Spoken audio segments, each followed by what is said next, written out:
ಸ್ಥಳೀಯರಾಗಿರ್ತಕ್ಕಂಥ ಗೀತಮ್ಮವ್ರೆ ಹಾಗೂ ಮತ್ತೋರ್ವ ಈ ತಾಲೂಕಿನ ಸಂಬಂಧಿ ಆಗಿರ್ತಕ್ಕಂಥ ನಮ್ಮ ಕಾರ್ಯನಿರ್ವಹಣಾಧಿಕಾರಿರ್ತಕ್ಕಂಥ ಬಾಬು ಅವರೇ,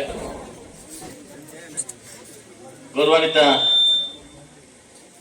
ಡಿಸಿ ಬ್ಯಾಂಕ್ ನಿರ್ದೇಶಕ ಆಗಿರ್ತಕ್ಕಂಥ ರಘುಪತಿ ಸರ್ ಅವರೇ,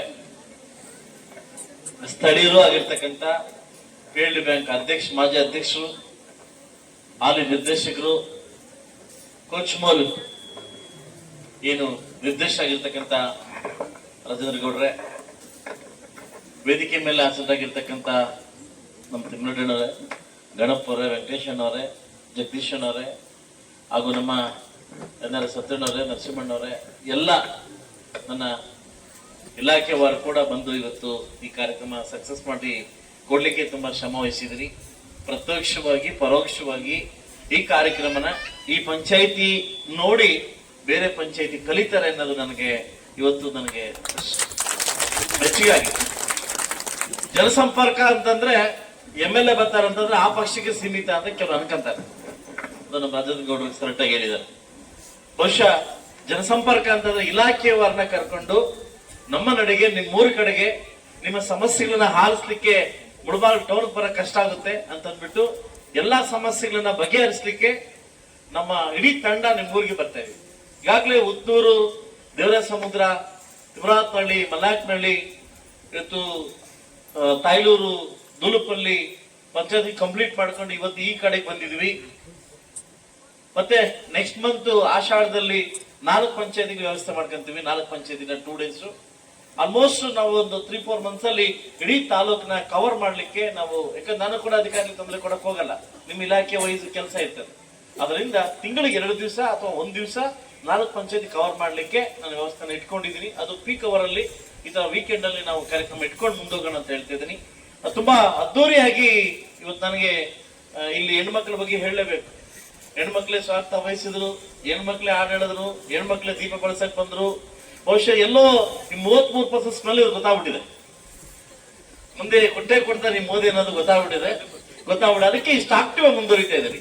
ತುಂಬಾ ಆಕ್ಟಿವ್ ಆಗಿ ತುಂಬಾ ಅವರೇ ಹಾಡಾಡ್ತಾ ಇದಾರೆ, ಅವರೇ ಸ್ವಾರ್ಥ ವಹಿಸಿದ್ರೆ ಅವರೇ ಹಾರ ಹಾಕ್ತಾ ಇದಾರೆ. ಇಲ್ಲ ಆಲ್ರೆಡಿ ಗೊತ್ತಾಗ್ಬಿಡ್ತು. ಇಲ್ಲಿಗೆ ತಮ್ಮಟೆ ಒಂದು ಬರ್ಸಿಲ್ಲ ಅಷ್ಟೇ ಅವರು. ಮಿಕ್ಕಿದೆಲ್ಲ ಇದು ನನಗೆ ಮೆಚ್ಚುಗೆ ಆಗುತ್ತೆ ಕೆಲಸ. ತುಂಬಾ ಇದು ಯಾಕಂದ್ರೆ ನಾರಿ ಒಂದ್ ಕೆಲಸ ಮಾಡಿದ್ರೆ ಏನ್ ಬೇಕಾದ್ರೂ ಸಮಾಜನ ಕಟ್ಟತಕ್ಕಂಥ ಕೆಲಸ ಅವ್ರಿಗೆ ಇರ್ತದೆ. ಬರೀ 4 ಕೋಡಿ ಮಧ್ಯೆ ಹೆಣ್ಮಕ್ಳಲ್ಲ. ಸೊ ಆ ಮಧ್ಯೆ ಇವತ್ತು ನಂಗೆ ತುಂಬಾ ಈ ಪಂಚಾಯತಿಯಲ್ಲಿ ತುಂಬಾ ಖುಷಿಯಾಗಿರ್ತಕ್ಕಂಥ ವಿಷಯನ ತೋರಿಸ್ತೀವಿ. ಸೊ ಅಂದ್ರೆ ಕೆಲವು ವಿಚಾರಕ್ಕೆ ಬಂದಾಗ ನಾವು ಸ್ಪಾಟ್ ಅಲ್ಲಿ ಎಲ್ಲ ಕಂಪ್ಲೀಟ್ ಮಾಡ್ಕೊಂಡು ಹೋಗ್ತಾ ಇದೀವಿ. ಇದೊಂದು ಪಕ್ಷಕ್ಕೆ ಸೀಮಿತ ಯಾವುದೋ ಪಕ್ಷದ ಮೀಟಿಂಗು ಅಲ್ಲ, ಇಲ್ಲ ಸಾರ್ವಜನಿಕರ ಒಂದು ಕುಂದುಕೊರತೆ ಮೀಟಿಂಗು. ಅದರಿಂದ ಎಲ್ಲ ಸಹಕರಿಸಿದ್ದಕ್ಕೆ ಇವತ್ತು ಸಹಸ್ರಾರು ಸಂಖ್ಯೆಯಲ್ಲಿ ಬಂದು ಈ ಕಾರ್ಯಕ್ರಮ ಸಕ್ಸಸ್ ಮಾಡ್ತಿದ್ದಾರೆ. ರಾತ್ರಿ ಎಲ್ಲೋ ಒಂದು ಕಡೆ ಭಯ ಇತ್ತು ನನಗೆ, ರಾಜನಹಳ್ಳಿ ಪಂಚಾಯತಿಗೆ ಹೋಗ್ತಾ ಇದ್ದೀನಿ, ಏನಾಗುತ್ತೋ ಗೊತ್ತಿಲ್ಲ ಅನ್ನೋ ಸ್ವಲ್ಪ ಟೆನ್ಷನ್ ಇತ್ತು ನನಗೆ. ಸೊ ಇಲ್ಲಿ ಬಂದಾದ್ಮೇಲೆ ಗೊತ್ತಾಯ್ತು ಫಸ್ಟ್ ಈ ಪಂಚಾಯತಿಗೆ ಬರ್ಬೇಕಿತ್ತು ಅನಿಸ್ತು ನನಗೆ. ಸೊ ಅದರಿಂದ ಈಗೇನು ನಮ್ಮ ಈಗಾಗಲೇ ರಾಜೇಂದ್ರ ಗೌಡರು ಹೇಳಿದ್ದಾರೆ ಏನಂತಂದ್ರೆ, ಗ್ರಾಮ ಪಂಚಾಯತಿ ಬಿಲ್ಡಿಂಗ್ ಬಿದ್ದೋಗ್ತಾ ಇದೆ, ಇವತ್ತು ನಮ್ಗೆ ವ್ಯವಸ್ಥೆ ಮಾಡಿಕೊಡಿ. NRG 18 ಲಕ್ಷ, ನನ್ನ 12 ಲಕ್ಷ. ಯಾರು ಕಟ್ತೀರ ಕಟ್ಲಿಕ್ಕೆ ಮುಂದೆ ಆಗಿ 30 ಲಕ್ಷ ಹೊಸ ಬಿಲ್ಡಿಂಗ್ ಕಟ್ಕೊಡ್ತೀವಿ. ಈಗಾಗಲೇ ರಾಜೇಂದ್ರಹಳ್ಳಿ ರೋಡು, ನಮ್ಮ ಬ್ಯಾಟಹಳ್ಳಿ ರೋಡು ಆಗಿದೆ. 1 ತಿಂಗಳ ಒಳಗಡೆ ಅದಕ್ಕೆ ಮುಕ್ತಿ ಕೊಡ್ತಕ್ಕಂಥ ಕಾರ್ಯಕ್ರಮ ರಾತ್ರಿ ಕೂಡ ನಡೆದಿದೆ. ಆದಷ್ಟು ಬೇಗ 3 ರೋಡ್ಗಳು ನಿಮ್ಮ ಪಂಚಾಯತಿ 3 PWD ರೋಡ್ಗಳು ಕಂಪ್ಲೀಟ್ ಆಗುತ್ತೆ. ಈಗಾಗಲೇ ಅದನ್ನ ಏನು ಬ್ಲಾಕ್ ಲಿಸ್ಟ್ ಹಾಕಿ ವ್ಯವಸ್ಥೆ ನಡೀತಾ ಇದೆ. ಇಮಿಡಿಯೇಟ್ ಆಗಿ ವಾರದಲ್ಲಿ ರೀಟೆಂಡರ್ ಮಾಡಿ ಅದು ಬೇರೆಯವರು ವಹಿಸ್ತಾ ಇದ್ದೀನಿ. ಅವನ ಮುಖಾಂತರವಾಗಿ ಕೆಲಸ ಮಾಡ್ಲಿಕ್ಕೆ ಕೊಡಕ್ಕೆ ನಾನು ವ್ಯವಸ್ಥೆನ ಮಾಡ್ಕೊಡ್ತೇನೆ ಅಂತ ಹೇಳ್ತಿದ್ದೀನಿ. ಇಲ್ಲಿ ಇರ್ತಕ್ಕಂಥ PDO ಎಲ್ಲಾ ಡಿಪಾರ್ಟ್ಮೆಂಟ್ ಕೂಡ ತುಂಬಾ ಅಚ್ಚುಕಟ್ಟಾಗಿ ವ್ಯವಸ್ಥೆಯನ್ನು ಮಾಡಿದ್ರಿ. ಖಂಡಿತವಾಗ್ಲಿ ಈ ಕಾರ್ಯಕ್ರಮ ಸಕ್ಸಸ್ ಆಗುತ್ತೆ ಅಂತ ನನ್ನ ಮನೆ ಭಾವನೆ ಇದೆ. ಸೊ ಈಗ ಪೊಲೀಸ್ ಇಲಾಖೆಯವರು ಒಂದು ಇದು ಮಾಡ್ಬೇಕು, ಫಸ್ಟ್ ವಯಸ್ಸಾಗಿರ್ತಕ್ಕಂಥವ್ರಿಗೆ ಒಂದು ಆದ್ಯತೆ ಕೊಟ್ಟು ಅವ್ರನ್ನ ಬೇಗ ಕಳಿಸ್ಕೊಡ್ಬೇಕಂತ ನಾನು ಕೇಳ್ಕೊಂತೀನಿ. ಓಕೆ, ಈ ಕಾರ್ಯಕ್ರಮ ಸಕ್ಸಸ್ ಆಗುತ್ತೆ. ಸಕ್ಸಸ್ ಮಾಡಿರ್ತಕ್ಕಂಥ ಎಲ್ರಿಗೂ ನಾನು ಒಳ್ಳೇದಾಗ್ಲಿ ಅಂತ ಬಯಸ್ತೀನಿ. Thank you very much.